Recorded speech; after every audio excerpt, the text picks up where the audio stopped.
Chandana madam, you can start the session. Yes, ma'am.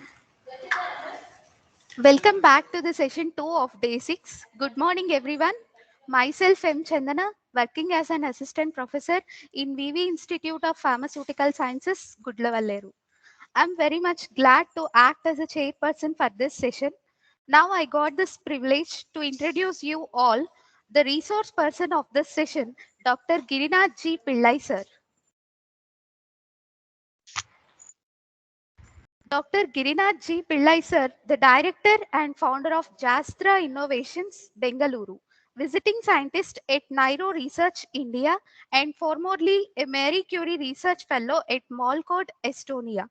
Sir carried out his PhD at University of Florida with Professor Katrichky and Professor Carlson, University of Tartu. Sir has one US patent and co-authored a book chapter on mosquito repellents.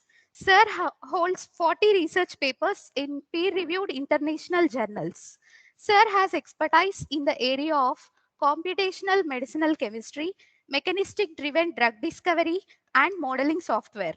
Pipeline development, KNI-ME workflows attracted global projects from ExxonMobil, USDA, Johnson& Johnson, and Eastman, US.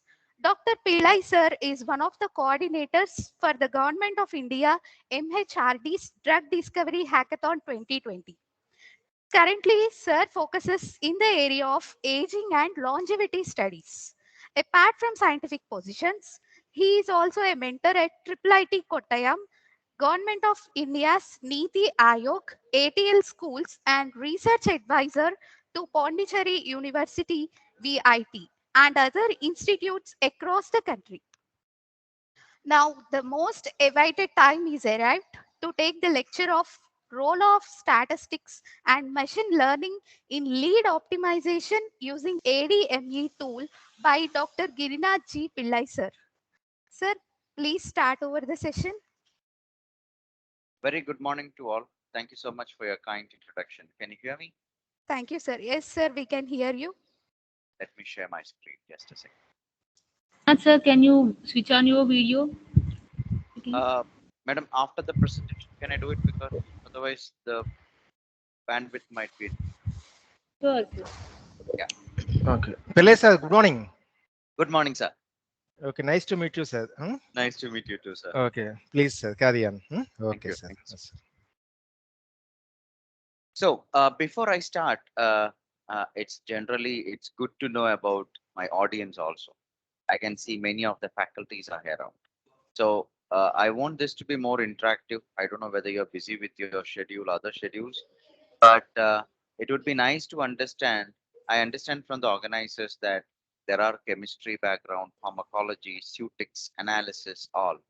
But how far because I saw that there are many talks came into softwares, many talks were related to medicinal chemistry, many talks related to modeling, AI, ML, and I think you had a lot of gist about many things. I'm so happy that I'm giving the last talk so that I can always conclude with a lot of conclusions and brief many things here.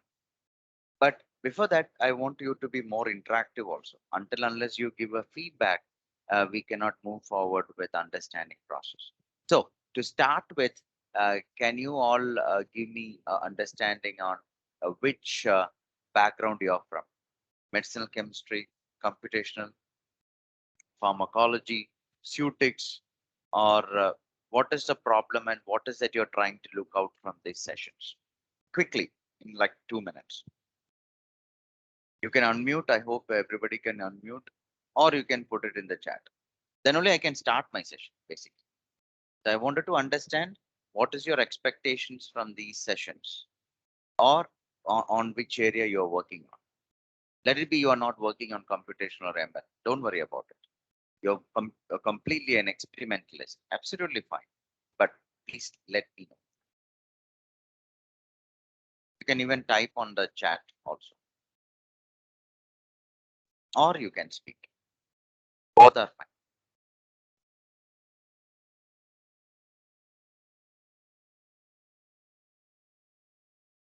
I can see someone is typing. That's great. So we'll wait for 2 minutes. See, sometimes people say that I'm already doing some natural products or I'm already synthesizing compounds. I wanted to see how these tools can help me to make decisions. I have two compounds which is already active but very toxic. So how do I know which region of the compound is toxic in order to reduce the toxicity? Or my students working on Sutix, basically like API co-crystal screening. I do not know where the thermodynamics part of software can be helped to screen the excipients or co-crystals. How can I know that? Or pharmacokinetics to understand the cardiotoxicity, permeability, viscosity, how far your drug can permeate through a cell membrane or interact with the protein, those kinds of information. So I think nobody is attending the session, so everybody is absent. Everybody is keeping quiet.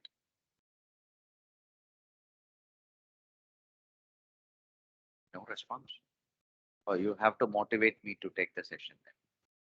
I know all of them are faculty, so it would be nice if we can interact. Students usually don't. Yes, Dr. Maladi, please. Uh, yes, I can hear you.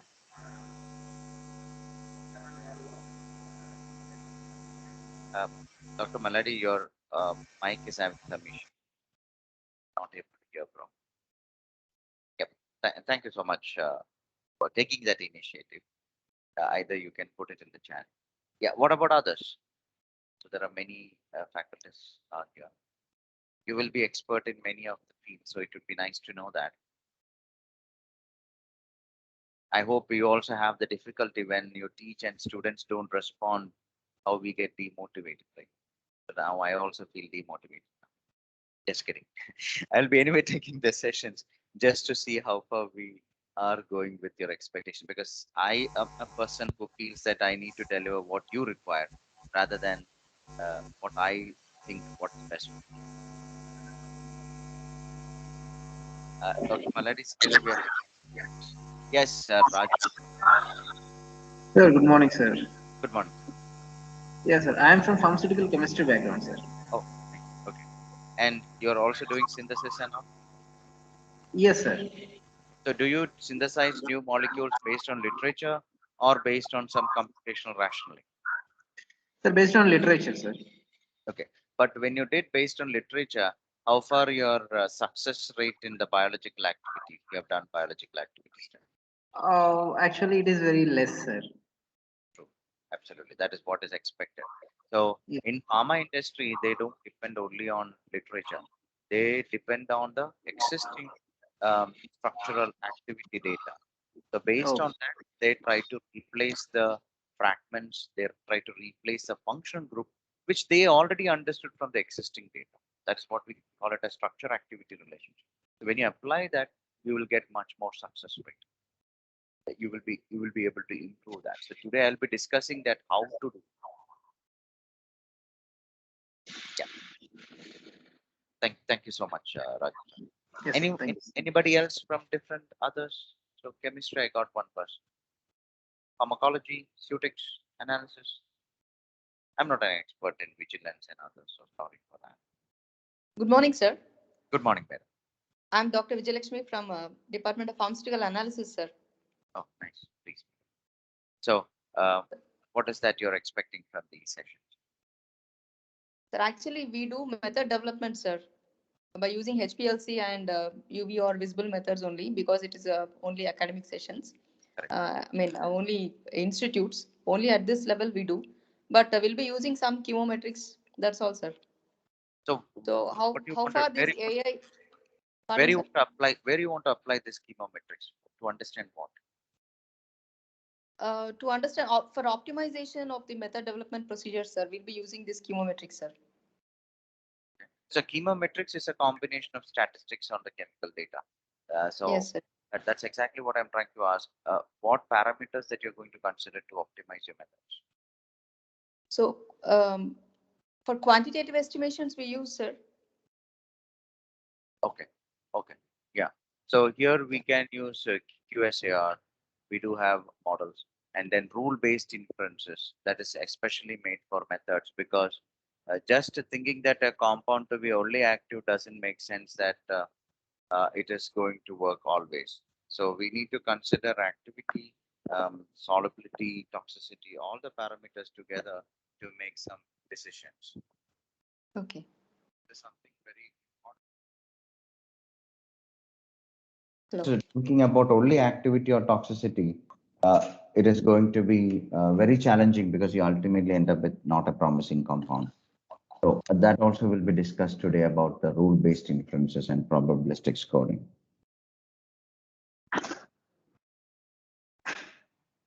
Yep. Thank you so much, madam. Anyone from pharmacology?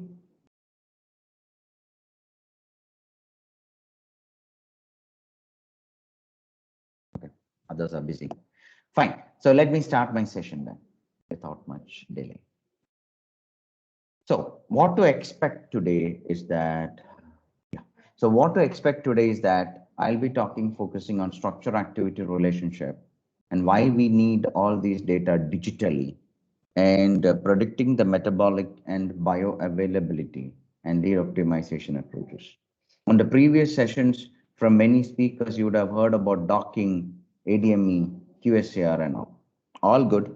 Today I'm going to give a different perspective. That's the advantage of a computational software when you use. You need to have different perspectives. Don't think that it is always documents, reporting score, you get the best compounds. It's not that simply getting the best score is always the best compound.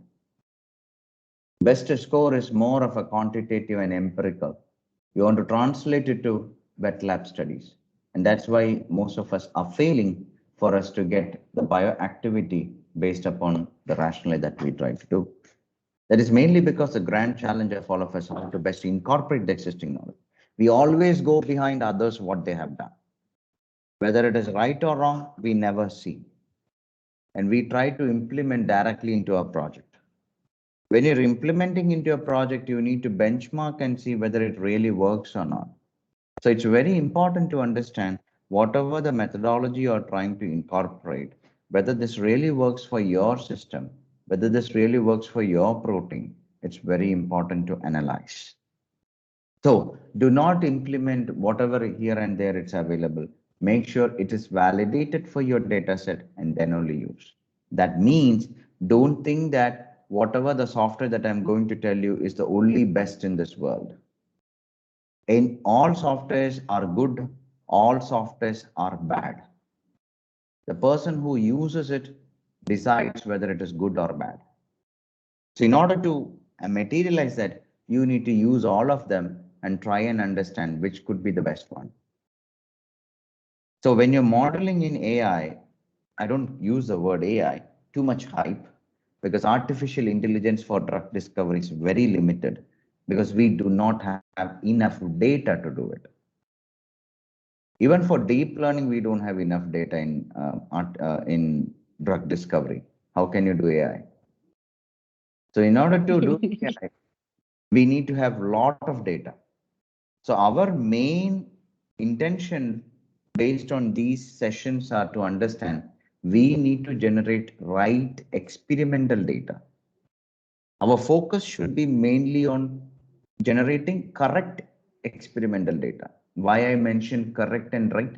Because existing experimental data, many of them cannot be used for AI.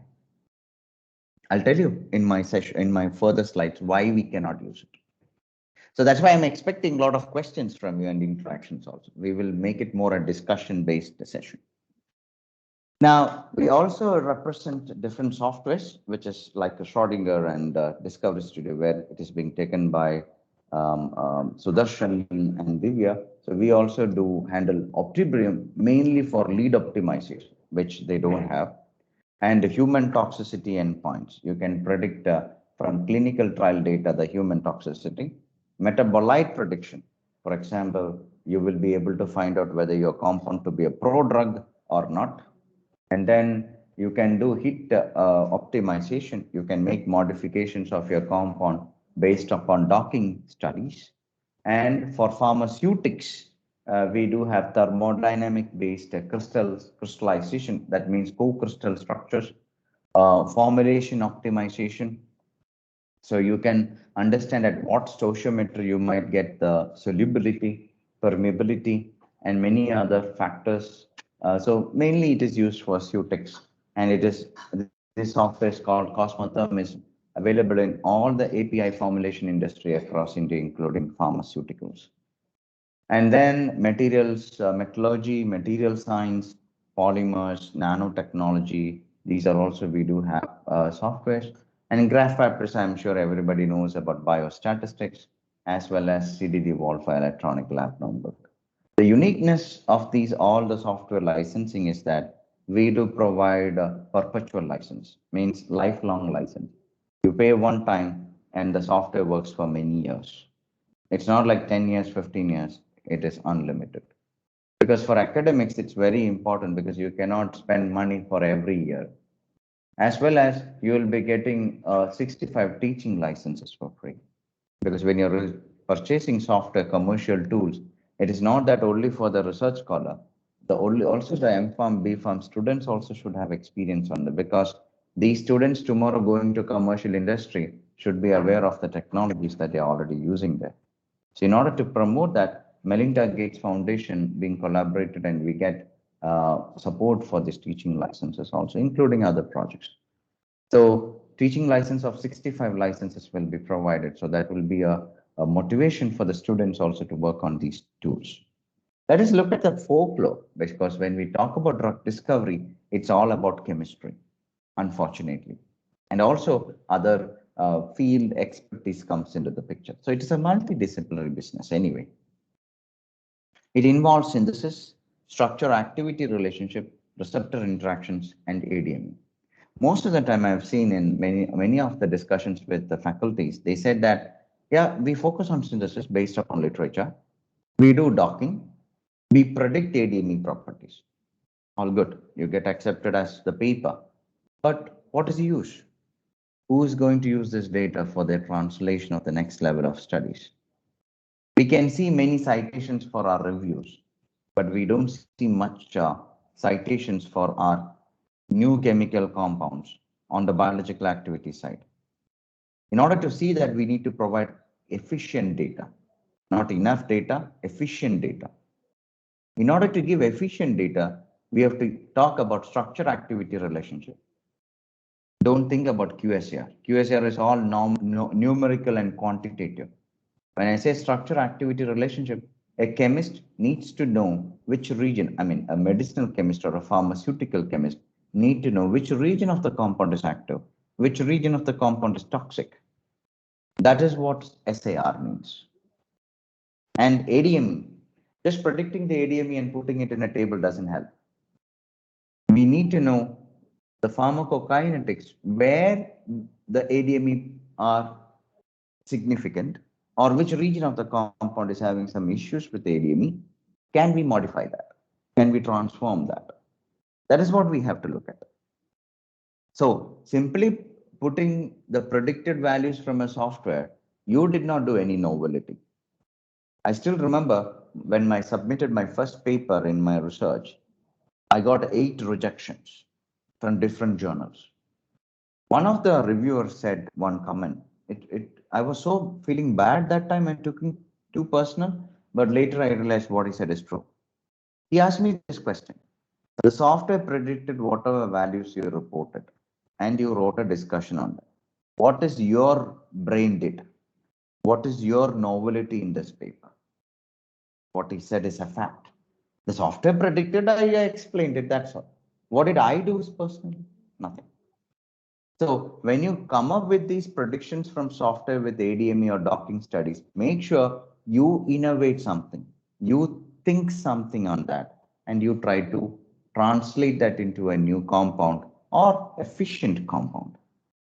When you look at the history of medicinal chemistry, You can see synthesis of urea in 1828 started with organic chemistry.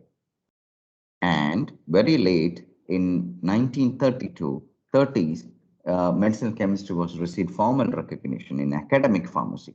But I really don't know in India when they started with medicinal chemistry. I still see some organic chemistry masters, MSc, still they don't have medicinal chemistry. So yeah, we have to see how things can be improved. But when you see the before the 3rd century, we were completely depending upon plant-based and animal-based product to prepare medicines. And 4th century, the book, they were being documented as Charaka Samhita, and then we have Bodhidharman, and then in the 4th century, we have Sushrutan, Ashtanga Hridayam. So this is our history in India for drug discovery. And still, Ayurveda is completely dependent upon Ashtanga Hridayam. And still with Sushruta and Sushruta Samhita and Charaka Samhita. Now, whoever is working on natural products, are we really reading these books and doing it? Yeah, these are more of based on experience, based on evidence, based on holistic approach. We cannot characterize them. It's very difficult. I know still people are trying to characterize them, the crude and also the formulation. Computationally, it's going to be very difficult. Experimentally, may be possible, depends. And that's where the rise of modern medicine came in 19th century, where the eminent French scientist Louis Pasteur confirmed Schwann's fermentation experiments in 1857 and afterwards supported the hypothesis that yeast were microorganisms. That's where the big pharma came into the picture, where new chemical entities being approved every year, but they're very less number. But the amount that is being, or the research cost that is being spent on these were 1 to 1.5 billion US dollars. And that's where we have to see the drug development process. So now I have a question for everyone. You can put it in the chat also. Can you tell me, whoever does biological activity studies, how many compounds do you test for a particular research project? How many compounds do you test for your in vitro or biological activity or potency-based studies? You can just put in the chat. Just the number, 2, 3, 10, 5, etc.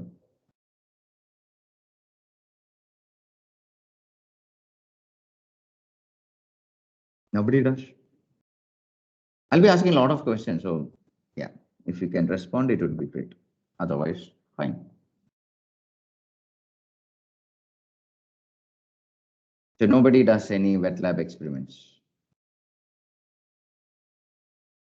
Okay. Yeah, I think they are busy with their class schedules. Anyway, fine. Oh, yeah. So Raju said 10, and then Poonam said 15 to 20. That is great. Yeah, thanks for that responses. So this slide is also to give that message. In many times, when because of the circumstances, funding issues, resources, we limit our testing to maybe 5 to 10 compounds. It's not enough. We need at least 30 to 50 compounds to be tested. We might blame funding, we might blame time, but make sure you ask the funding agencies for 100 molecules to test and then come up, they might give you funding for 50 or 30 compounds. Fair enough. Reason is, when you're going for preclinical studies, they are working on 10 to 20 molecules. When they work on 10 to 20 molecules, why don't we work on at least 30, 50 molecules based upon the basic research? If you think that I'm very confident with 1 to 2 molecules, then I have to say you will see many failures, unfortunately.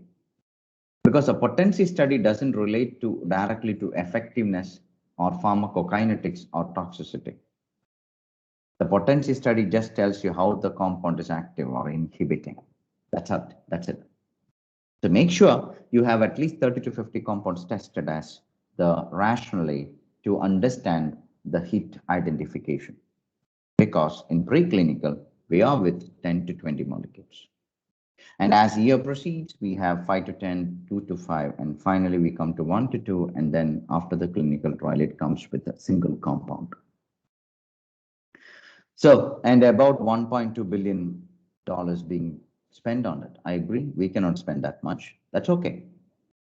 But then we have to understand the drug discovery process. As I said, drug discovery is a multidisciplinary area. Don't think that a chemist can complete the drug discovery, and don't think a pharmacologist can complete the drug discovery. You all have to join hands together.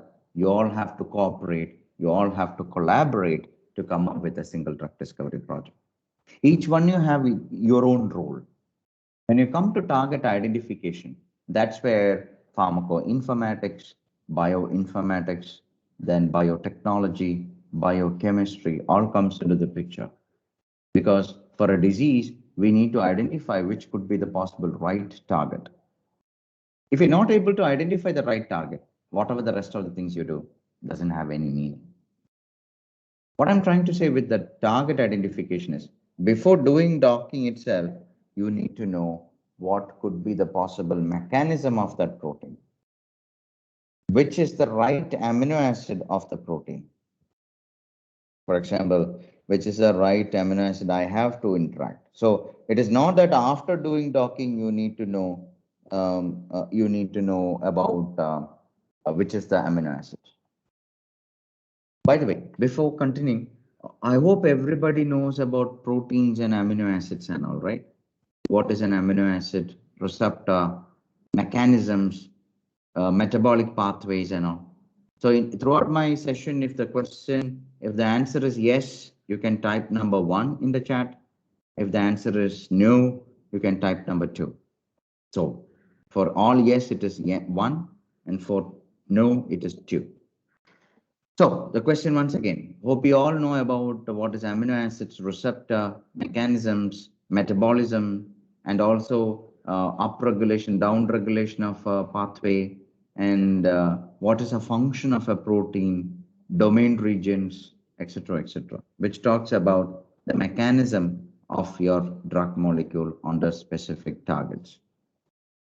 Yeah, I think only few of you are attending. Many of you are very silent. Anyway, and then we go for with the lead discovery and lead optimization, because we have to perform molecular docking, QSR, P450, multi-parameter optimization. And then comes with drug development, where we have preclinical tests with ADME, toxicity, PBPK simulations. Fortunately, all these methods can be assisted with the computer-aided design. But don't think that you can avoid wet lab experiments by using computational methods. No. Computational methods are just to give assistance or to give you to take some decisions. That's all.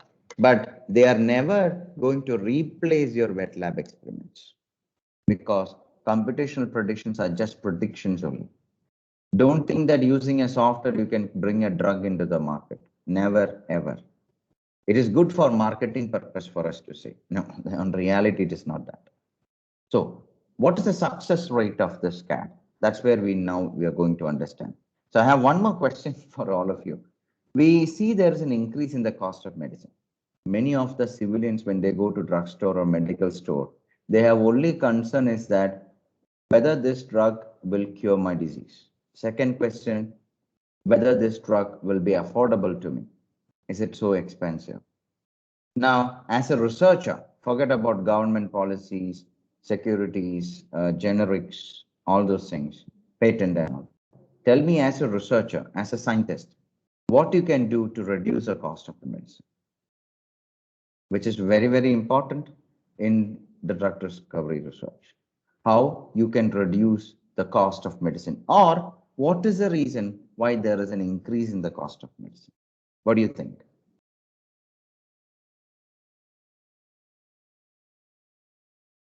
What is the kind of analysis that you think? By the way, these questions are our assignments, okay? Because ma'am also asked me about some questions. So these are the questions anyway. Reducing the research cost. Yes, Poonam, reducing the research cost is also very important, but some analysis and some experimental data is very important. We cannot avoid them, because without that, they don't accept that it is a drug molecule, right? So how do you think? Yeah, Dr. Vijay Lakshmi says raw material cost, processing cost, material availability. That is more of a logistic. Again, I'm telling you, as a researcher, what do you think? As a scientist, these are all logistics, supporting factors. The role of a scientist is anyway to do big things with low cost. Absolutely right. But then how to reduce the cost of the medicine? That's the role of a scientist, right?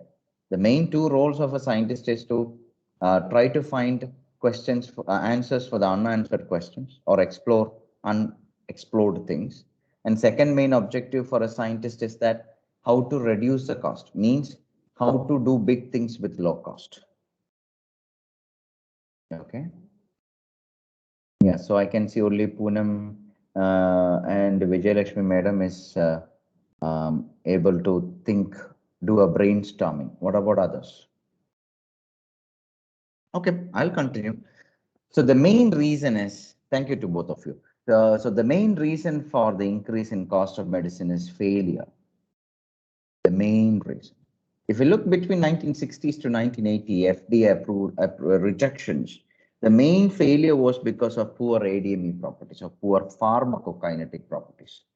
Can you understand this from docking? No. The next reason was efficacy. Can you understand from docking? No.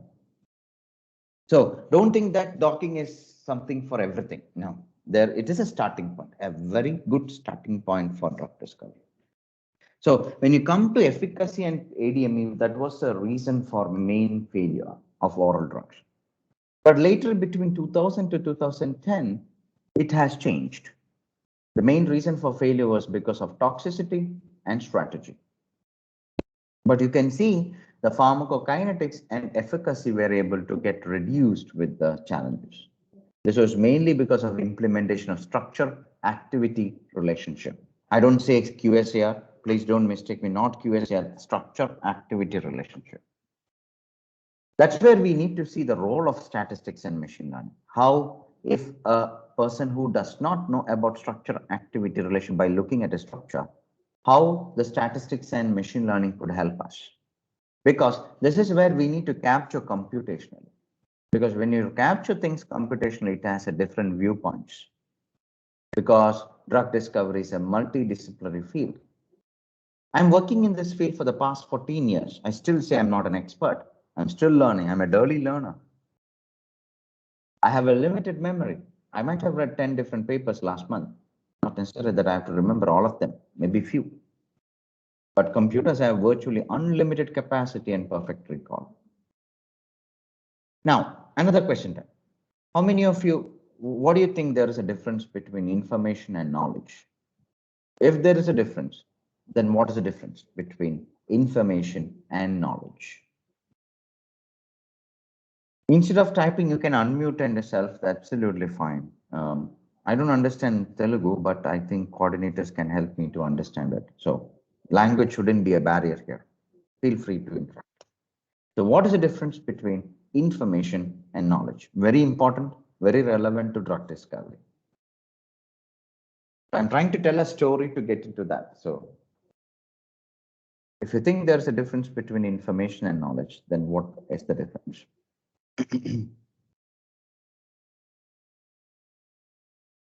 Don't worry, I have a lot of patience. So it is up. I have around 130 slides. So I have no like focus that I have to finish all the slides. At least I have to finish the slides which you can understand. That's important to me. So you all of you think that information and knowledge is same, right? That's why no response. So let me tell you, information and knowledge has a drastic difference. Information is the fact or the data or the content which we came to know or which we grasp. But when you say knowledge, when these informations are put to use or applied somewhere, based upon experience, you applied this information, that's where it transforms to knowledge. So information is like a red paint in the tin. And when the same red paint is being applied on a wall or a canvas, then that's what it is transformed to knowledge. Then only you admire that color on the canvas or the wall. So we have to use computers which can apply stored knowledge much faster than a person. Because the stored knowledge, they have different perspectives. Even scientists have hidden biases. We still have what to believe, which compound to be believed is the right one to go for the next step. Computers can explore ideas more quickly and rigorously than a person. That's why we use computers. But I agree, humans are much more intelligent than computers. So this is where we try to learn. This sentence might reflect you to pedagogy. So students learn, they face exam. If they found that they're not up to the mark, they repeat the exam. After learning, they improved it in more efficiently the next time. The same way you do lead optimization. Initially, you did activity studies and toxicity studies, all those things, and you understood the compound is having some issues. You modified the structure. Again, you did the testing. You were able to improve the activity and reduce the toxicity. So it's a learning process. You have to learn from experience. You have to learn from data. You have to learn from analysis. This is where it enables to do the same task more efficiently the next time. I hope many of the speakers would have talked about different models, ANN, support vector machine, random forest, then deep learning, graph neural networks, uh, maybe decision tree, regression analysis, logistic regression, multiple methods. These methods helps us to learn this. So now if you ask me, do you need to know Python for learning all these things? No, you don't require any Python. You need not to know any coding for your AI ML. You need to know math and statistics. Without statistics, don't touch machine learning. You need to know in and out of statistics to get into machine learning.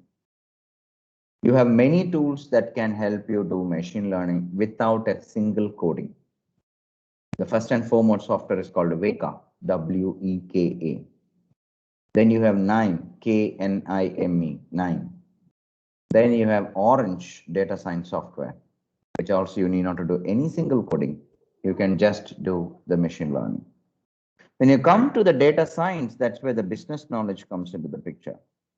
And when you bring AI, it's more of science and infrastructure, but you need a large data. That's why you can see the circle is much larger. But in drug discovery, we don't have enough data or efficient data to use for that. So we are trying to specify the learning system by specifying the task T, performance P, and experience E. What we are trying to do this with the system is exactly what knowledge to be learned, how this knowledge is to be represented, and how this knowledge is to be learned. That's where we call it as machine learning, which is a branch of computer science which deals with system programming in order to automatically learn and improve with experience. I hope everyone here knows about statistics, right?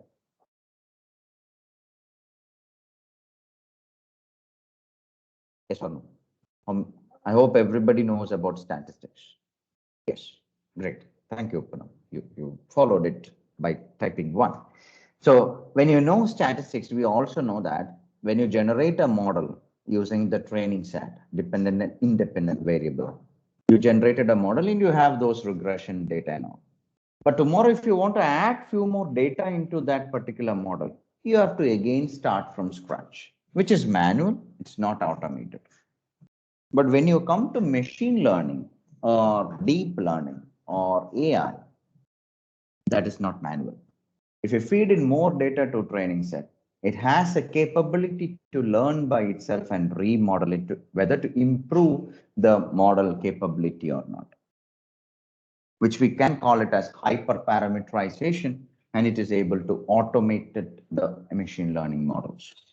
So that's the advantage here with machine learning and few other parameters. I'm not getting into too much technicalities since nobody's responding. So it is very important to understand how far machine learning is better than statistics. But keep in mind, without statistics, machine learning is zero, just simply zero. So make sure you know statistics in a good manner. Maybe for hype, we can say AI in drug discovery, but let me tell you the reality, it's zero. Now, we have heard about news that, yeah, there's a company working on AI, getting the drugs into the market. But did the drug come into the market yet? No. Did the results of clinical trial come out? No. So let's wait. Let the results come out. We will talk about it. They're talking too much of noise. They're making too much of noise for this for getting a traction of this AI in drug discovery. All good. But let's see the results. Let's wait for that to accept it. Until then, our job is to learn about it, get ready with the right experimental data. That's all. So machine learning is a branch of computer science which deals with system programming in order to automatically learn and improve with experience. So don't worry about programming. As I told you, there are 3 tools which are available where you need not do a single coding in order to do machine learning models. Moving forward, if you ask me what are the different types, there are unsupervised learning, clustering, dimensionality reduction, reinforcement learning, supervised learning, classification, regression. Let's imagine that you have a data set with a compound saying that active and inactive, right? In that case, where we have to say that we try to do classifications. So these classification models try to say that whether your compound is active or inactive, or we call them it as a categorical data. But we use regression models when you have numerical values, for example, IC50 or LD50, EC50. When you have these activity values, then we try to use regression methods in machine learning. Clustering. We do clustering basically when you have multiple categories. For example, you want to cluster different class of compounds, different scaffolds of compounds, you do clustering. Or reinforcement learning can be used where basically you are trying to do retrosynthetic pathway. For example, you give a structure and you wanted to understand what are the different other techniques that you can come up with, or pathways or literature where you can find these particular compound can be synthesized, the possibilities. It's a reward based mechanism, or making decisions or navigations. That's where we use reinforcement learning. So it is not about this method, that method. It's about for which data you use which method. Very, very important. So different popular algorithms in machine learning is decision trees, neural networks, probabilistic network, nearest neighbor, support vector machine. And if you look at different techniques, supervised, unsupervised, semi-supervised, reinforcement, transduction, learning to learn. So as a domain expert like you need not to learn about coding in Python, but you have to learn about which technique, what is algorithm, where you have to use. Algorithm, don't worry about equations and all. What I said is for what kind of data, which algorithm to be used. Now the stages of machine learning, very important, and many papers do not follow this. Namely the third point. We generate all the data. We take the experimental data from literature sources. We build the model. We test the model. All good. We publish it. The problem is we never share the model for others to use the model for prediction. We never deploy the model so that others can use your model for prediction, which is something so bad. So you need to have an understanding whether you apply the models or not. What is not machine learning? So if you're doing machine learning, don't say I am working on AI, please. No. AI is entirely different from machine learning. And rule-based inferences or probabilistic scoring is also different. If you're working on machine learning, I myself say that I'm an expert in machine learning, but not in AI. Because I don't work on it because I don't have data to work on AI. But I do work on ML, I do work on statistics. When you look at the application of machine learning in pharma, there are a lot to improve the medical diagnosis. By the way, we hear a lot of news that from this scan, you can predict that, this and all. We are yet to wait that FDA approval, whether this can really help. So it's all in the testing phase. Better patient care, predicting next epidemic, combating cancer, drug efficacy detection, clinical trial, revolutionizing the R&D, smart electronic health records. That is true. Even in India, we do have that smart health lab results and all, which is going to help us to improve it. Yeah, so this is something that which is that we have to look at how this ML is being implemented. But how ML and deep learning is helpful in structure activity relationship? Because I already told you we have sparse data in drug discovery. So we want to fill in the missing data. We have to proactively with highlight the high quality compounds to identify new opportunities. We want to identify experimental outliers. Now, can anyone tell me how many times you repeat your experiments? So someone told me that you take 10 compounds or 15 to 20 compounds. How many times you repeated the experiment for 10 compounds or 20 compounds? One, you just did only once.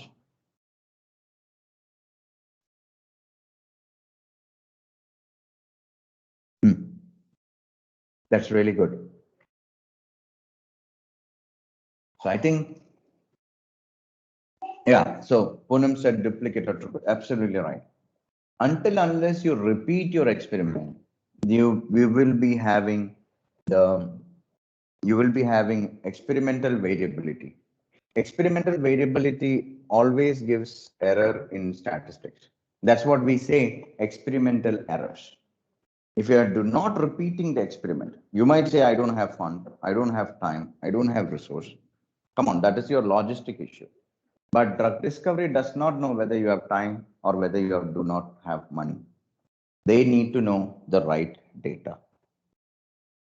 Yeah, Dr. Vijayalakshmi, it's not necessary that you need to get concurrent result. It is okay, you get a different result. But the question here is, when you're not getting a concurrent result, you have to report the error value. You have to report the standard deviation value. So this is important that when you repeat the experiments only, you will be able to understand the deviation. For example, during your schooling, or pre-degree or PUC, you would have done titration experiment. And we did 3 times or 4 times, even more than that. Just because to avoid the human eye reading error. And then we calculated the deviation value. That deviation tells you the validation or reliability of your experimental variability. So it's very important in ML. And they target the most valuable measurements of progress of the best compound for expensive and downstream experiments. Which I wanted to tell here is a story.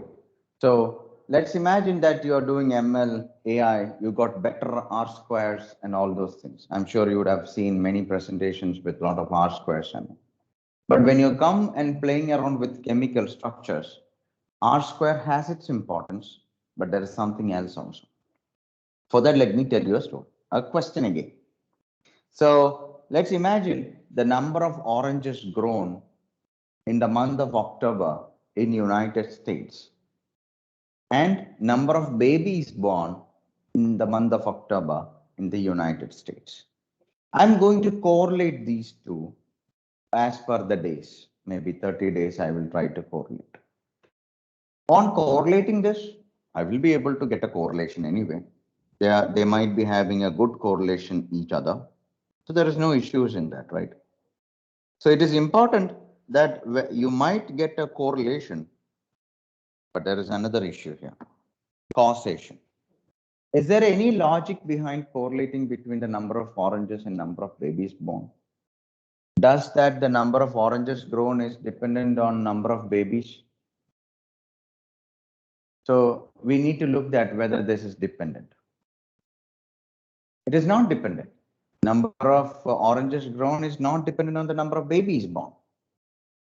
So that is what we call it as causation versus correlation. You can correlate with anything, but there should be a reason behind that correlation. There should be a cause. There should be a physical meaning. There should be a logic. If there is no logic and still you get an R square of 90, there's no point of you generated a great ML model. So make sure that whatever the models you're generating, there is a physical meaning also. Now let's see how machine learning could help us in drug discovery. It could help us in disease prediction, structure analysis and solving structures, drug repurposing, and novel drug development. And this is something that is alarming. I'm not saying negative to it, but this is not my personal view. This is already being published in many places. There was already a recent article in Forbes also regarding this. Right now, we are going with artificial narrow intelligence because our jobs are enhanced, lot of job opportunities in AI, ML. But later going on, when we automate things, the human job will be at risk to some extent. Day before yesterday, Forbes released this article saying that, yes, by 2050, our jobs will be slightly at risk. Not too much, but slightly. So we need to have a balance of how much AI implementation we are doing. Simply saying everybody, I'm doing AI, tomorrow this is going to give it back. So European Commission had made AI policies, and that clearly tells which area you need shouldn't work, which area you should work, because they wanted to make clear that this does not dominate humanity. We would have seen many movies, right? In India also, we have some movies like a Robot and Entiran and all those things, which also tries to replicate similar things. So when we are going proceeding, it is artificial super intelligence when the machines become much super excellent. And I'm not sure, recently Samsung and few other companies were being working for human robots. And there was a robot, and Samsung or Facebook, I think, I'm not sure which one, the two robots started speaking to each other by themselves because they started to have two emotions. They started to think. They started to think like us. And that particular company stopped the project. They completely stopped the project and started researching how come these robots started talking to each other, because those robots were not made for that. And that is what when AI converts to artificial superintelligence. So every country has to come up with a mandate or a policy for AI, then we will be able to take care of this. When you look at different drug discovery process, the academic research is still always on the basic research. But recently, many things have changed. We can always get into drug discovery and preclinical. But the problem is we always think, I'm just a beginner. I'm doing only basics. I'm happy with it. But it's not that. Things are changing. Perspectives are changing. Things are more competitive. So we also have to see how competitive we have to be. I think this I have already covered, but let me move forward with the next slide. Now let's look at the objectives of drug discovery.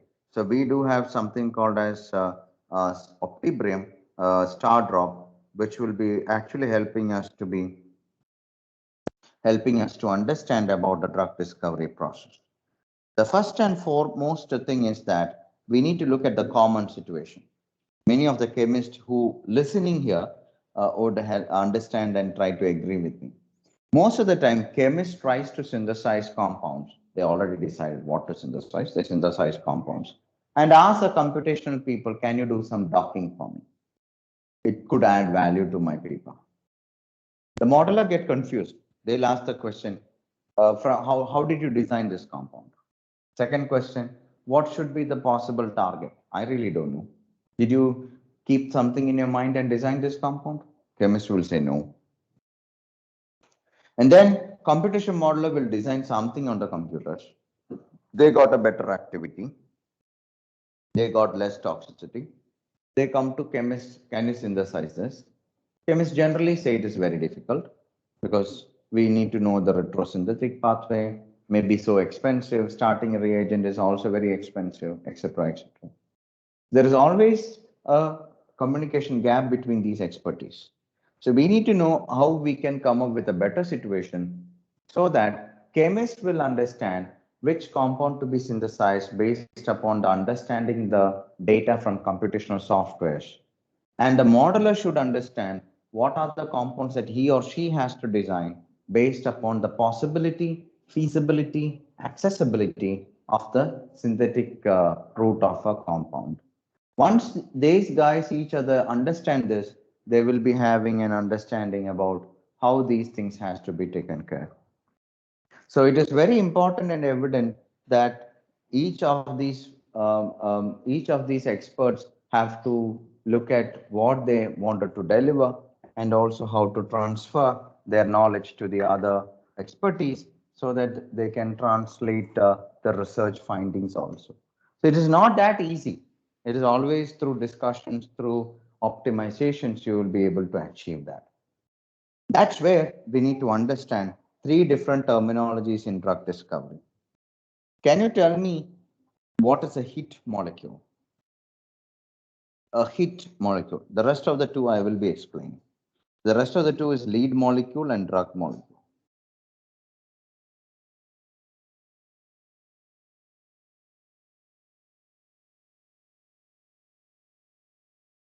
What is a hit molecule? Any idea?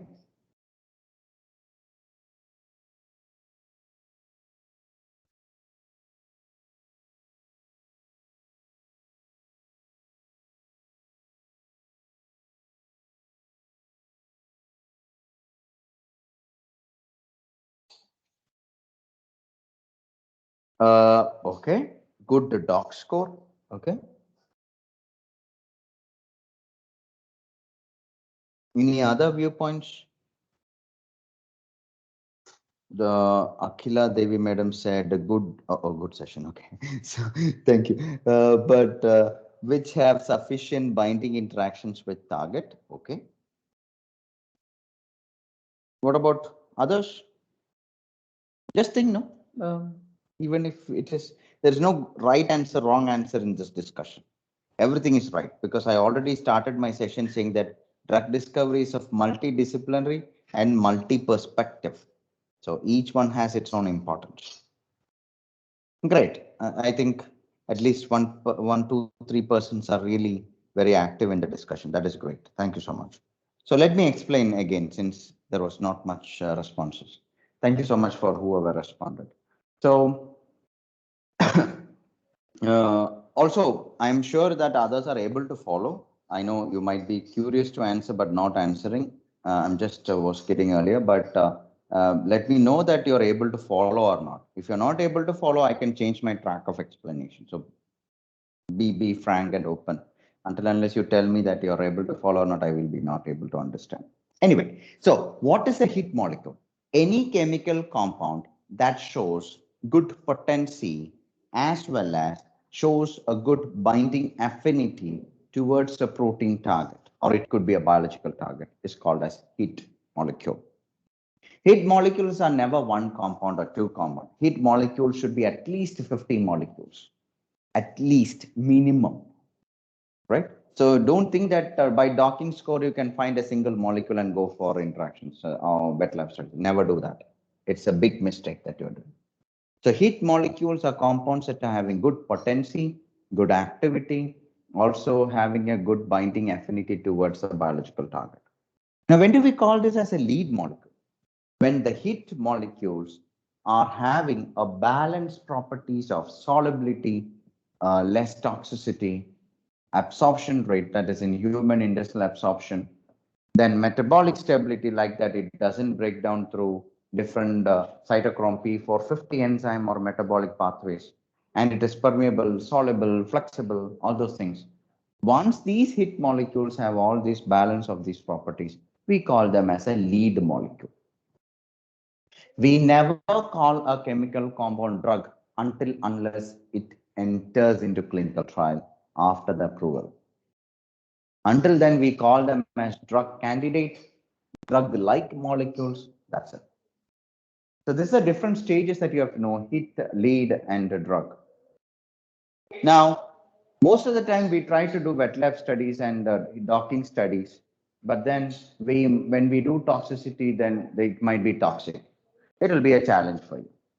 So we need to have a balance of these properties. All these properties should be together, should have balance. Otherwise, we cannot call them as a drug molecule. Now comes another question. We have a compound A and B. Compound A is very active in its, lower concentration and also very toxic. Compound B is moderately active or potent at its higher concentration and very less toxic. Which compound do you choose, A or B? If you choose A, what is the reason? If you choose B, what could be the reason? Compound A and compound B. A, I told you, right? So, okay. So Poonam selected compound B. Now, what is the reason? Why did you choose B? Yeah, Dr. Vijay Lakshmi also chose B. Okay, less toxicity. Poonam, can you tell me which background your chemistry, pharmacology, or analysis you take?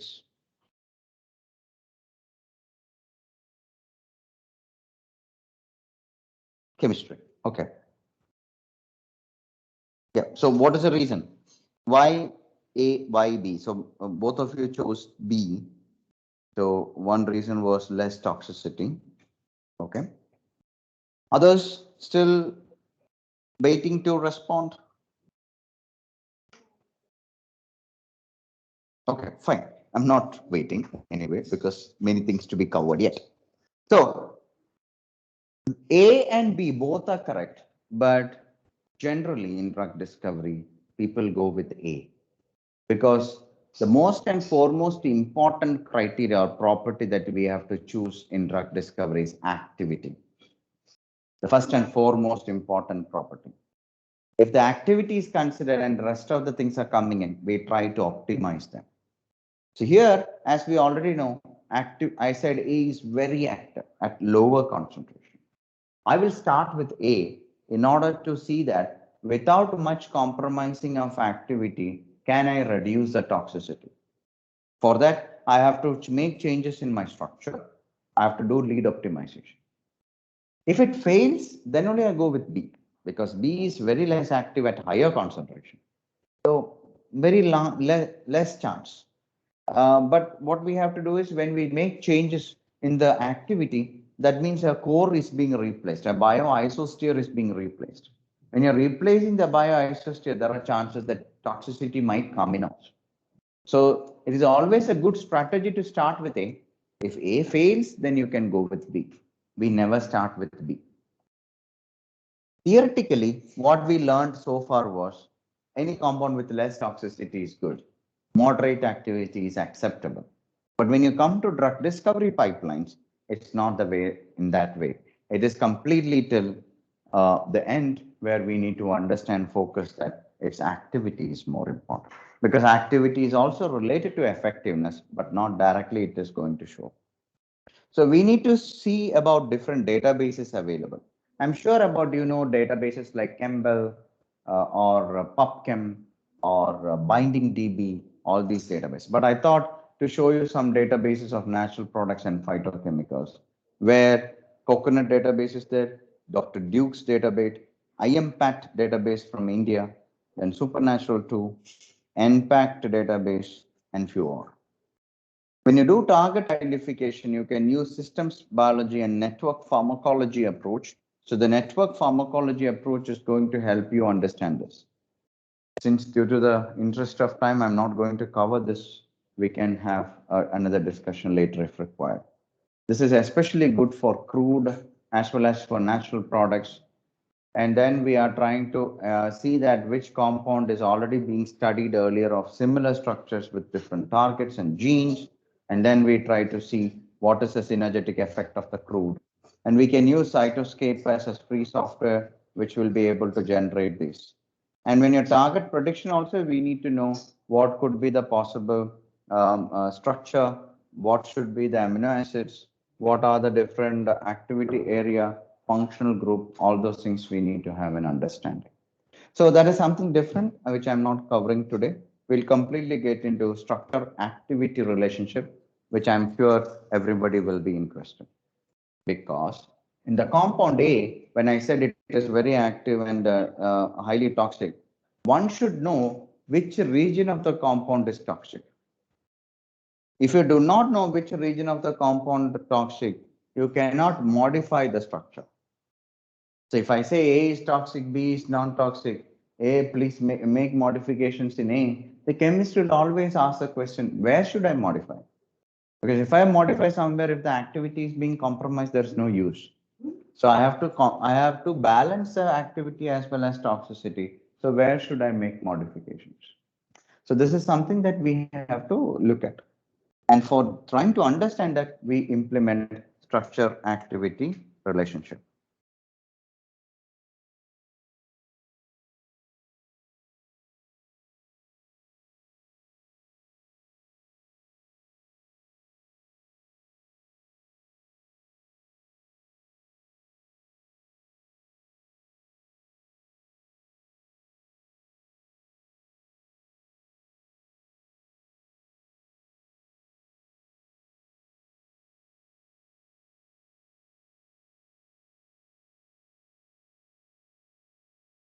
Yeah, sorry about that. So here, when we're trying to correlate structure-activity relationship, the structure comes from chemistry data, which is more theoretically, we are trying to calculate the properties of the structure.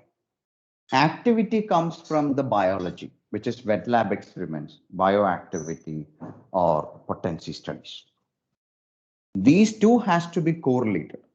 And this correlation is through empirical form, means statistical or machine learning methods. So this is where we try to understand which region of the molecule or the structure your activity is getting implemented. And then we try to correlate it with statistics or machine learning.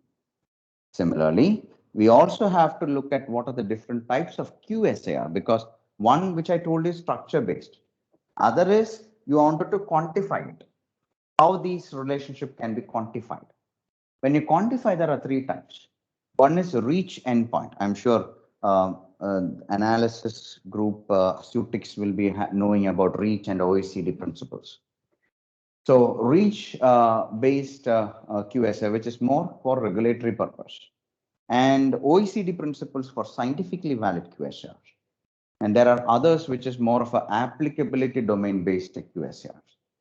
So these three are very, very important and has its own purpose. So that's where in StarDrop, we have a module called as Auto Modeler. So StarDrop is a software mainly for ligand-based drug discovery, and it is being widely used in pharmaceutical industry. Nothing to compare with the Schrodinger or Discovery Studio, which you have already seen for the previous days. So here we will be more focusing on toxicity, how to make modifications on the structures and all those things. You can still do docking, but it's more of a bit more being widely used in the pharma industry at a later stage of discovery chemistry. So you can take the structure, chemical structure, where you have a biological activity data, and then you try to calculate the descriptors or the molecular structural features and try to correlate with that experimental data. And then you try to correlate by using machine learning methods or statistical methods. Everyone's favorite method is probably the multilinear regression methods. But then for the regression method, there is a challenge because it is too much overfitting issues and false positives. So in order to avoid that, we come up with partial least squares methods, as well as many other machine learning methods like random forest, SVM, Gaussian process regression methods, and many others. And then we try to validate this model and then come up with the activity. But there is another question. Hope everyone knows that you can predict ADME using free online servers, tools, and etc. etc. Okay. So that is something else. Okay. So we need to know which compound or which data to be believed. We need to know which property to be believed. For example, let me give you a scenario. You have a single structure. You used 10 different ADME softwares, paid, free, all those things. And all these properties, they were giving different values by each of these softwares, even for the same structure. Now the question usually comes from people is that, how do I believe or how do I know that this particular prediction is correct for the same structure? Because the structures are different, the structure is still the same, but it was giving me different prediction values. So how do I know that? So this is where the big question among the 10 different software, which one is the right one? The only way to prove that is understanding the deviation. Let's imagine these green dots are your training set in the QSAR model. And this is a chemical space with applicability domain. If you are bringing a compound, if you are trying to predict your compound, let's imagine the yellow star is a structure which is somewhat similar to the structures in the training set of the QSAR model or the software that you're going to use. Then the standard deviation will be less or the error value will be less. It will be having more chances of prediction. Just a second.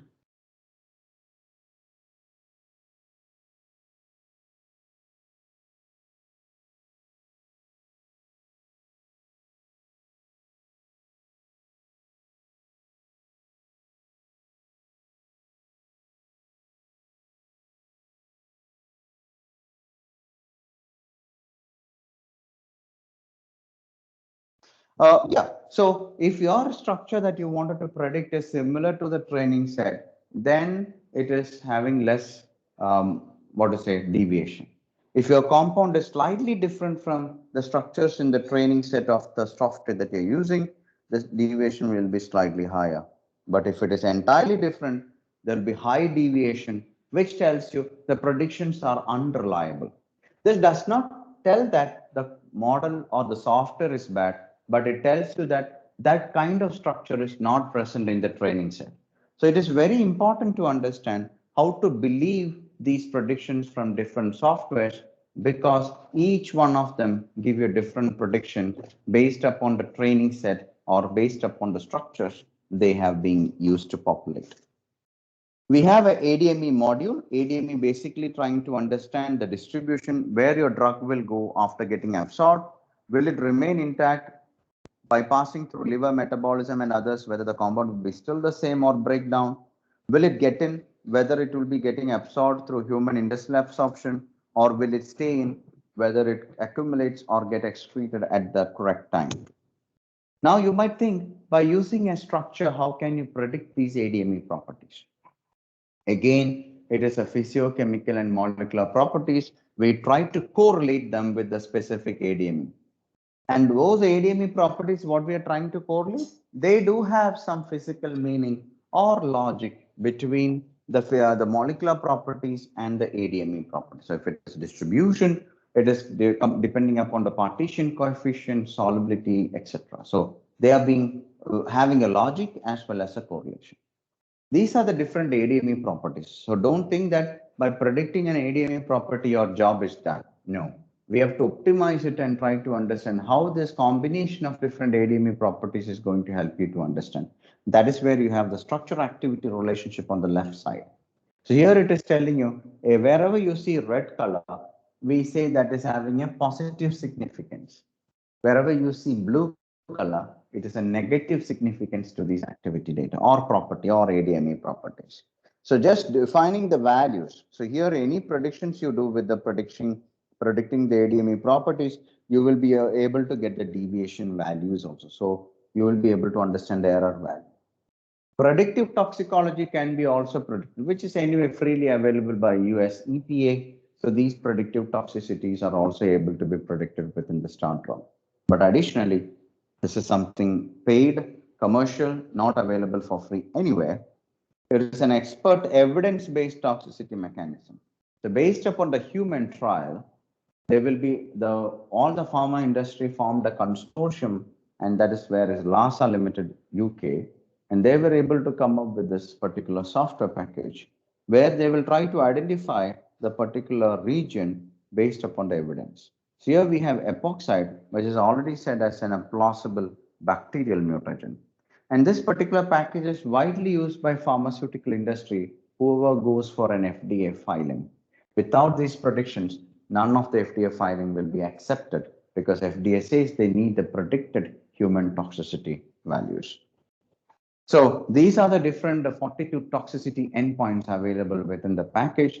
The advantage here is that it will tell you which region of the molecule is toxic, as I told you earlier. For example, in this structure, you can see this region is said to be a little bit carcinogenic based upon the evidence being done with the clinical trial for earlier compounds. So this way, you will be able to make modifications in your structures. Even for Sutix, you can go for impurity analysis like genotoxicity, mutagenicity, all those things also can be done here. So that's why I said it's a combination of all the different expertise put together. You will be able to understand the optimization of the structures. Then we have a P450 module, which is mainly for regioselectivity. So when you have oral drug, it passes through cytochrome P450, which is liver metabolism. Cytochrome P450 enzyme has different isoforms, like 3A4, 2D6, 2C9, and all. We need to know where in which region or which isoform your compound is selected. As well as we need to know which region of the compound could form a metabolite or breakdown. Very, very important. So if you think that that particular carbon is very unstable at the 3A4 isoform, there are chances that compound can break down into different metabolite. So you can see the compound now has broken down into two different fragments, and that's where we try to calculate the composite life lability. Now, all these issues, when we analyze, we also wanted to understand how we need to design the new molecules. This is where the question goes back to before my session. So how do you design the new molecules? By understanding all these data, we will be able to do medicinal chemistry transformation rules. That means we are saying that I need a lesser toxicity, better activity. The software will be able to predict new set of structures based upon the structure activity relationship. So here, machine learning models, rule-based inferences are being used in order to recreate to come up with the compounds. Now you might ask me, all good, looks fancy, good story, but how do we know that these compounds are synthesizable? So here, that is the beauty, because you are not simply generating the models or structures based upon the models. They will suggest the molecules which are synthesizable only. Means it will try to get literature data from the previous literatures to tell you how these transformations are already reported or not. For example, lactam to pyrimidine. If it is earlier reported in literature, then only the software will give you the final result. The models might be generating thousands of predictions or design or ideas, but ultimately it is being filtered based upon the reporting. So if it is already reported and wet lab validated, why don't we can't use it? Because we can use the same methodology there, but it is very well validated through. But there is a data overload challenge. For example, this is also another new perspective, but unfortunately, this particular technique was launched in 2010, but I don't know why we were not using much effectively. As per the PCI syllabus for MPharm Pharmacology and Pharmaceutical Chemistry CAT paper, I think they have a terminology called multi-parameter optimization or MPO. But how far we are using it in our projects, it's a big question mark.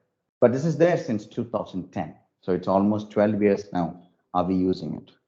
So let me go to what we wanted to get into. The first question is, let's imagine you are doing bioactivity studies.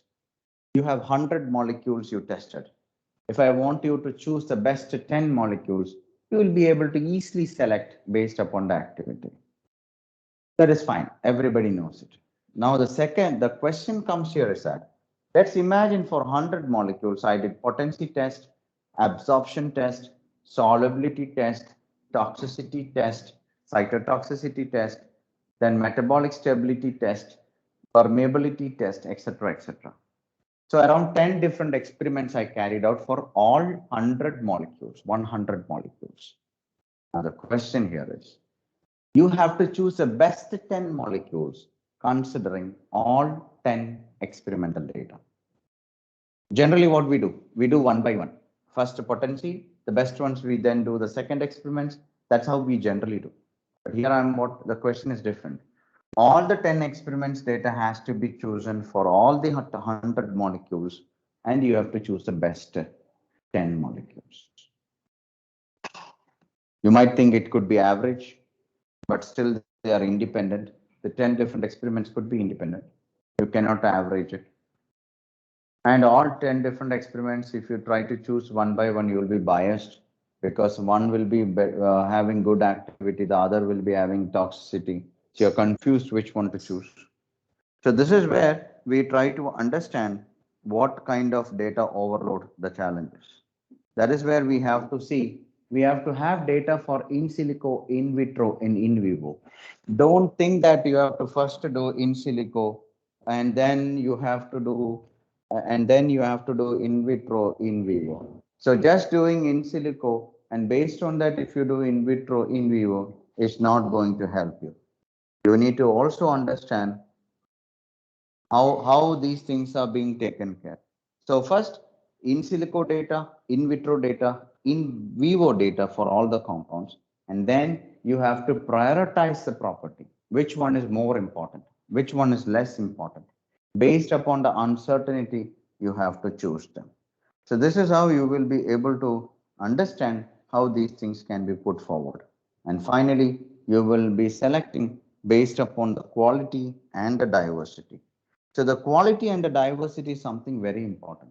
Most of the time we give preference only to quality, means best doc score, best activity, all those. That is called quality. But we make sure that you should have diversity in your data set. If you do not have diversity, you have less freedom for optimization if you want to make changes in the structures. If all the structures are similar and you're not able to make modifications, it will be a bit challenging. I hope you're able to follow. If not, please let me know. Now, what we generally do, as I already told you,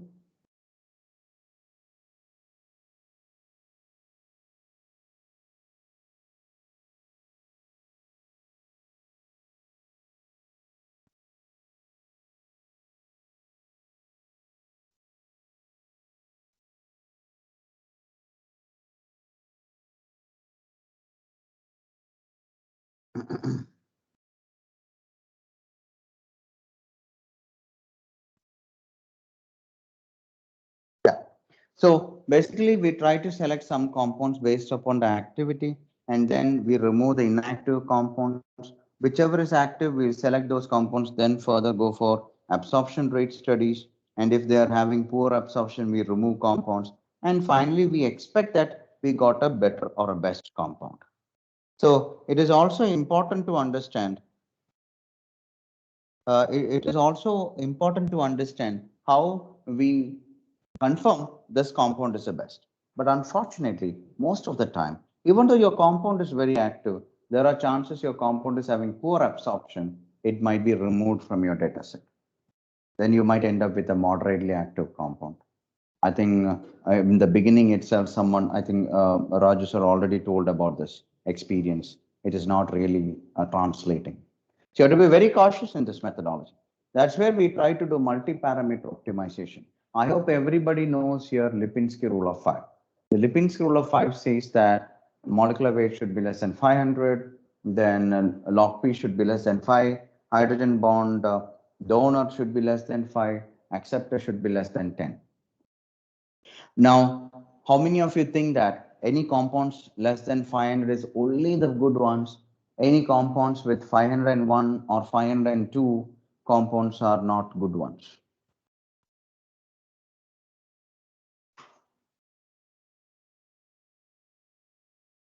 Yeah, you're right, Vijayalakshmi ma'am. That is bioavailability and kinetics are type of dosage form.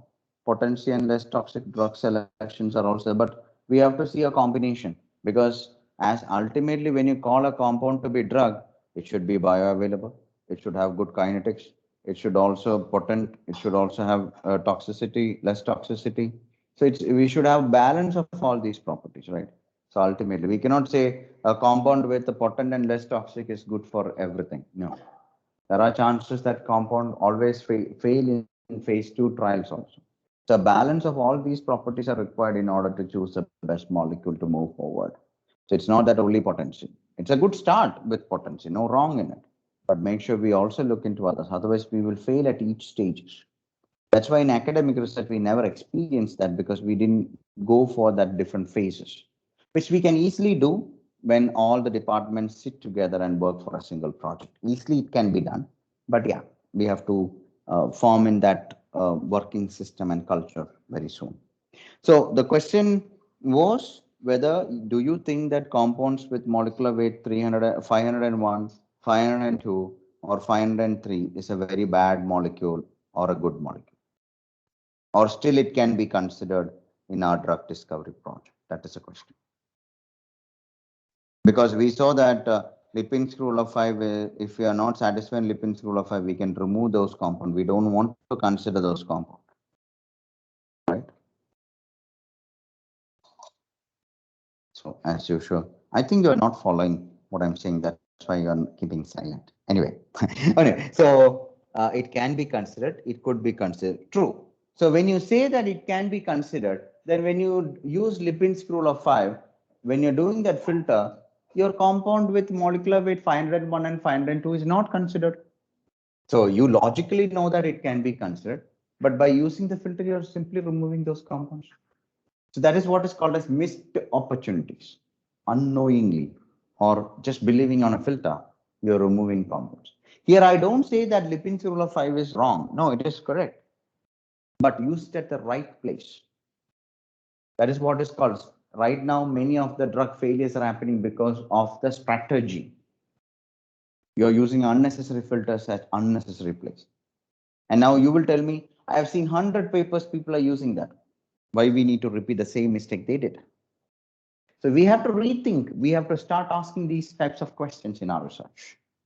So that's where to overcome that, we still consider 501 to 600, 600 to 700, 700 to 800, 800 and more by giving importance level or by giving the priority with a rule-based inferences of the probabilistic scoring. So we will be able to consider all these molecules, but the most importance will be given to the compounds having molecular weight between 0 to 500. The others will be having lesser importance, but still not removed from our data set, still will be considered. So these kinds of analysis is being implemented in StarDraw, which is not there being widely from other main packages and others. So here you can see this paper is published in 2010. But are we still using these methodologies in our research? Might be not. When you're looking at lead optimization approaches, this is what the example I was telling initially to Raju sir, that you can try to do hit triaging. You can try to do reaction ensembling. You can also try to do R group analysis to understand which fragment or which group or which functional group, if you're making changes or replacements, whether it is going to increase activity or reduce toxicity, we will be able to get an understanding. Based on this, you will be able to design new molecules. So when you design a new molecule, you are completely focused on its use, application, knowledge. The structure is your information. So a combination of literature as well as computational rational will make it much more successful. Many times the docking studies are always correlated with wet lab studies. Please don't ever do that. Don't try to directly correlate. They will never correlate. If it is correlating, then you have to do the right experiments. In docking, you're trying to do docking against a specific protein. But in your wet lab studies or biological activity studies, you're not going with a specific protein. Most of the time, you're doing it on a cell-based assays. There could be other proteins. There could be efflux proteins. There could be selectivity is a big question mark there. But still, you get some activity, but not very selective. You have to be very sure how this is getting translated. Then you can do bioisostereotype replacement to enrich the activity. You can do pro-drug strategy to consider whether your compound is forming metabolite or not when it passes through metabolic pathways. And this is the example what I was trying to tell you. The software will be able to, the model will be able to generate new structures based upon different properties, but it will also check the literatures to see whether there is an evidence that, for example, lactam to pyrimidine is already reported or not. If it is reported only, it will show the results to the user that these are the possible transformations you can do, which could possibly reduce the toxicity or enrich the activity. You can see at the bottom, there are literature references also being given. Similarly, being you're a medicinal chemist or you have some organic chemist friends, and you think that you can make modifications by yourself, but software has to predict its activity or toxicity, it will be, so when you're replacing one methyl group to carboxylic acid, you can see terfenidine's cardiotoxicity 6.7 was able to get reduced to 5.2. And very important factor, I hope many of you have explored SciFinder or Reaxis, very expensive also. So there also uses retrosynthetic pathway predictor. So in StarDraw for academics, we are providing this feature for free. You won't find the latest one, but most of them are covered so that you will be able to find the retrosynthetic pathway predictor for many of the compounds that you're newly designed within the package. So whatever you design, you still get an access to the understanding about the retrosynthetic pathway with the literature reference, which could give you a lot more understanding about how these things can be made possible. Organizers, could you please tell me how much more time I have so that? Sir, it is 12:34. Up to 12:45 your section will be there. Okay, fine. So moving forward with docking studies. I know you would have already heard from many of them about the docking, dock score and all. Keep also that information. I wanted to add some more information to it because it's based upon the modern drug discovery. Now, everybody knows what is docking. What docking is to find out interaction between the protein and a small molecule, quantifiable by a docking score and energy, finding out interactions. But let me tweak and twist that particular definition to a different way. Not taking up question and answer, but let me tell you. So if I'm consuming an aspirin, which is in a crystal form on a room temperature and pressure, the room temperature and pressure, the aspirin is having a specific geometry or a conformation. When I get administered and consume it, and it goes and binds to a biological target, there are chances, not there are chances, that the shape or the conformation of aspirin will change. And when it binding to that biological target, that particular conformation becomes active. So that is where the compound becomes bioactive. So docking is a process to identify the bioactive conformation of a compound, as well as to identify whether this compound could form a co-crystal with the protein. As I told you earlier, I'm adding extra points to what you already know. So I'm trying to identify the bioactive conformation as well as to check whether this could form a co-crystal structure to the protein. And secondly, this is called the structure-based drug design. When you have a 3D structure of the proteins from X-ray crystallography as well as the ligand structure. Make sure molecular dynamics is also carried out. Now, molecular dynamics, you have many free softwares for academics. So Schrodinger's Desmond, if you go to DShow website, you will get it completely free of cost for academics. Then GROMAX, NAMD, then Amber Tools, Charman. These are all freely available for academics. You need not to pay a single penny. Only thing you need to have a good computer to run the calculations. So these are for structure-based drug design. For fragment-based, you have a 3D structure of the protein, but you don't have enough ligand. You tried docking with all the ligands, but nothing working out. So don't think that based upon the docking, you have to identify the amino acid. No, you need to know the amino acids earlier where the interaction should be having. Then only you can call the compound to be agonist or antagonist, whether the compound is inhibiting the function or facilitating or activating the function. In this case, when you wanted to design new molecules based upon the protein structure, you say de novo or scaffold hopping, or called as fragment-based drug design. So there is a package called as CSAR, which I'm going to discuss now quickly. That is where we have structure-based and fragment-based approaches. When you come to ligand-based drug designing, where we play around with pharmacophore, QSAR, similarity studies, that's where we try to do when we do not have a 3D structure of proteins. But still, ligand-based can be combined with structure-based also. And we try to do combinatorial when we try to do virtual high throughput screening, when we do not know specifically which should be the protein target and which are the ligands. So we try to do mix and match and try to do a high throughput screening to understand that. So when you look at molecular docking, still I see we teach people, students, that it is a lock and key hypothesis. This particular definition was coined by M.L. Fisher back in 1894. But in 2021-22, it's only half of the truth. We are talking about drug repurposing. What is drug repurposing?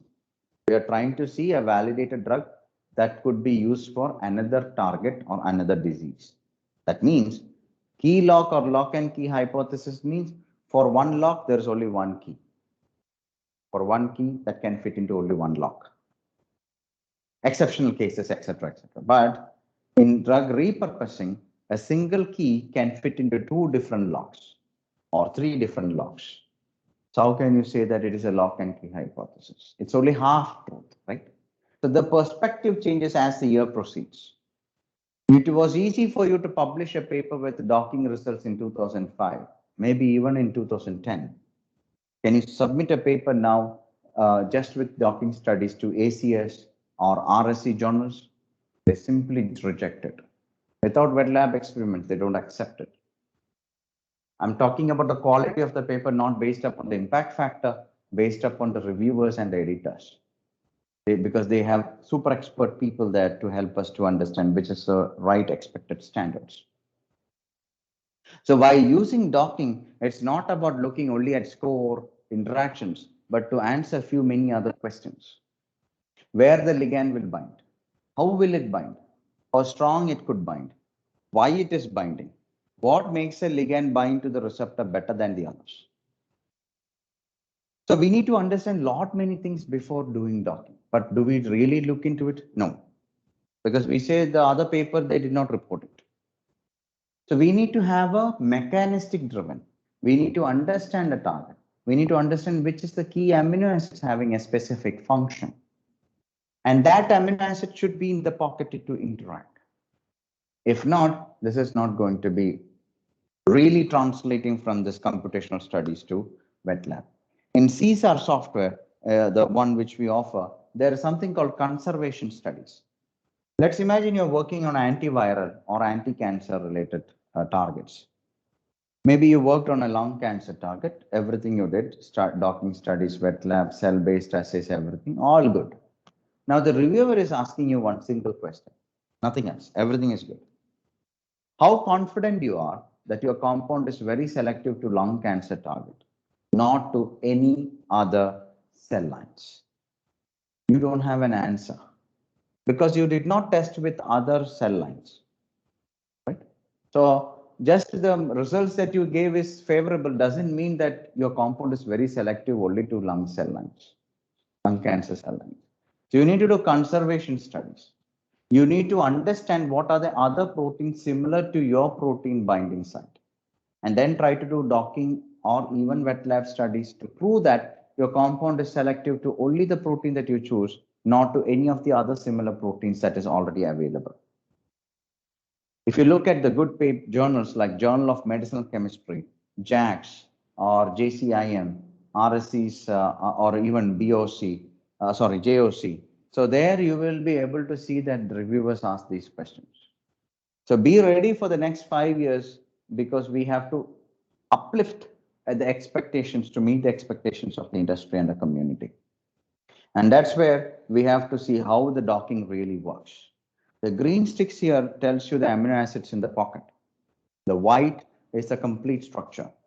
Now, when you try to generate the conformations within the pocket, they try to generate different fragments as well as conformation sampling. So while doing this conformation sampling, they try to check what are the different bioactive conformations it could have within the pocket without deviating or overlapping. So here we try to identify the important water molecules and then try to identify them and calculate the energy with the presence of water molecule and without the presence of water molecule. So which we call it as delta delta G to looking at affinity and binding energy. Similarly, we also doc score does not have a value when you finally come up to the end of the funnel, because ultimately we need to see whether the compound is co-crystallizable with the protein target. Also, we need to understand the atomic contribution to the binding affinity or the energy, which helps to make modifications for the enrichment. The docking score will help you more in the virtual screen. Let's say you took 45 lakh compounds for docking, and you can use doc score to find out the best molecules, because it's not easy for you to look at 45 lakh compounds with the interactions. At that time, doc score helps you a lot because doc score only looks at how comfortably your compound fitted into the protein target. That's it. It doesn't talk about the protein. Then, if you're choosing 2,200 molecules just based upon the doc score, you have to redo the docking again on 2,200 molecules, do a rescoring and affinity. Then you find 974 molecules. From that 974 molecules, each one of them, you have to see whether it is interacting with the key amino acids, which is responsible for the mechanism of that particular disease or action. If it is interacting, you select them. If it is not interacting, but you still have good energy and score, you still don't consider them. And then you try to purchase the compounds among them, about 172 molecules, and you were able to find 116 hit molecules from the docking exercise. So don't think that just doing docking at once you get the answer. We have done 1, 2, 3, 4 times. The docking being iterated several times to look at different perspectives and try to find out different answers. And this strategy will be very much helpful and successful. When we people expert or from the software side present, everything looks better. But when you try to do, if it doesn't work, the strategy is the problem. So you have to do it in the right questions and right manner. The general problem here is that you have a same pocket, same ligand. It might be interacting with the two different regions or amino acids. There might be good score also. So docking score does not have a unit. Some softwares, they put it in energy terms, but most generally, docking score does not have a unit. Binding energy has a unit, which is kilojoules per mole or kcal per mole. So don't think that if you have a dock score, very good dock score, you should also have a very lowest energy for that. Not necessary. They are not directly proportionate. They don't have any direct correlation also. So there are cases where we have low dock score but better energies also. So make sure don't get confused with the docking score and the energy. And then we can do fragment based approaches also. So trying to identify the fragments based upon the pharmacophore of the receptor, and based on that receptor pharmacophore, we'll be able to identify the key fragments. We'll be able to bring them together to form a composite compound, which is called as Gleevec or imatinib. And this is a normal case study. As you can see, initially we gave more importance to diversity for the selection criteria. As we proceed and go to the bottom, we give more importance to the score than the diversity. So I'll quickly finish within 2 minutes about the co-crystal screening for, especially for Sutix. We have something called as Cosmotherm, where it is a conductor-like screening models. All the API formulation industry, all the generic and pharmaceutical industry in India already have this package. So you name it, those all companies have this. So they try to understand the packing, physical properties, substance reaction, mixture modeling, solubility, vapor pressure, and its activity. Also to predict the thermodynamic equilibrium properties of liquids with dependence of temperature and concentration. This is being very well applied in distillation, purification, boiling point, solubility prediction, kinetics, chemical reaction, partitioning, interfacial tension, environmental properties, phase equilibrium, and co-crystal screening. If you look at the accuracy, every year there is a consortium for sample, SAMPL. They conduct competition to predict the solubility and other thermodynamic parameters. And for the past 6 to 7 years, this particular Cosmotherm software was able to predict much more accurate, and they always ranked first or second on the prediction.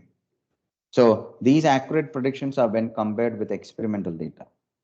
Each of this sample 6, 7, 5, all are published. So it's all open. The challenge is very open. Anybody can participate.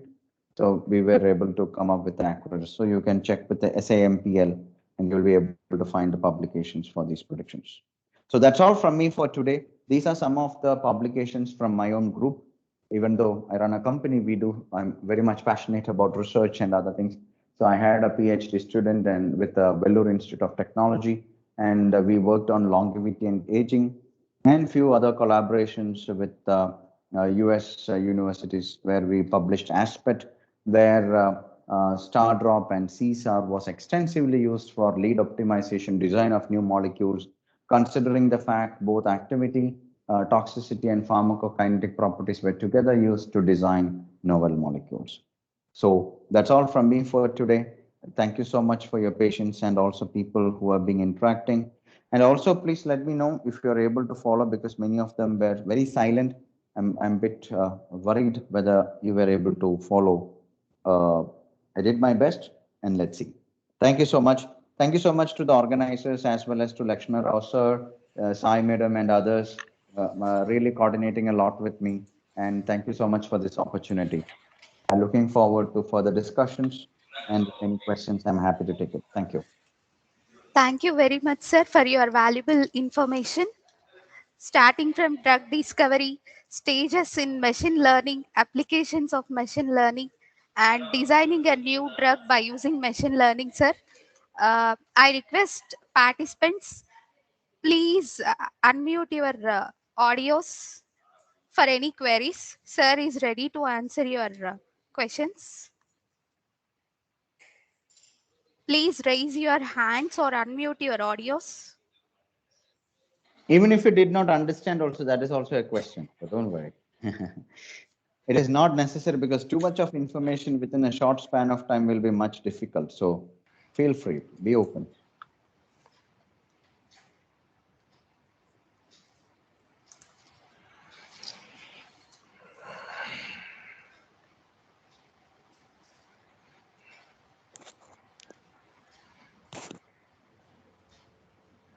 Sir, good afternoon, sir. Good afternoon, sir. Sir, myself Nizamuddin, sir. Yes, sir. Sir, can you differentiate between the mole inspiration and star drop, the prediction of ADME properties, sir? Yeah. So mole inspiration talks about a drug likeness, then these certain filters and all. So basic usage, it is fine. The problem in mole inspiration or all these many of the other tools, they are not telling you how accurate the predictions are, right? We cannot expect for all the structures that these softwares can predict accurately, including star drop also. But the differentiation in star drop is that star drop will tell you the deviation, how far these predictions are accurate. So for a specific structure, if it tells it is 90% accurate, for some other structure, it will tell only 50% accuracy. So you will be able to know which structure is more reliable prediction and others are not. But in mole inspiration, they just give you the value, but you still don't know whether it is accurate or not until unless you predict or you in wet lab. So the standard deviation understanding is something that we give more importance because that is very important to take decisions. That's the main difference. And the coverage of compounds are also very important because you need to have your training set with a diverse set of molecules. So global QSR is much required.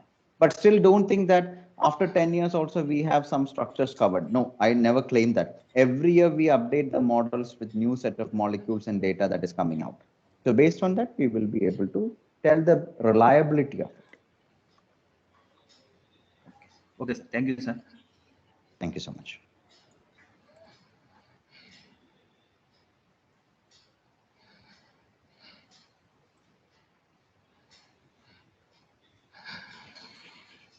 Dear participants,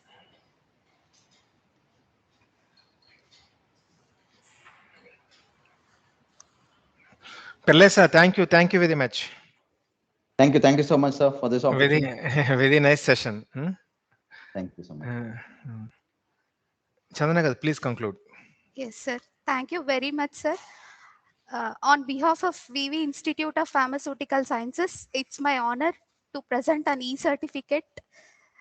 Please accept it, sir. Thank you. My pleasure.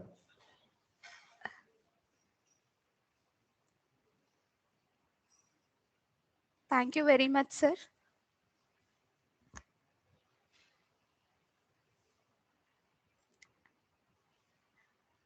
I request all the participants to fill the feedback and assignment links provided in the chat box. Okay, great.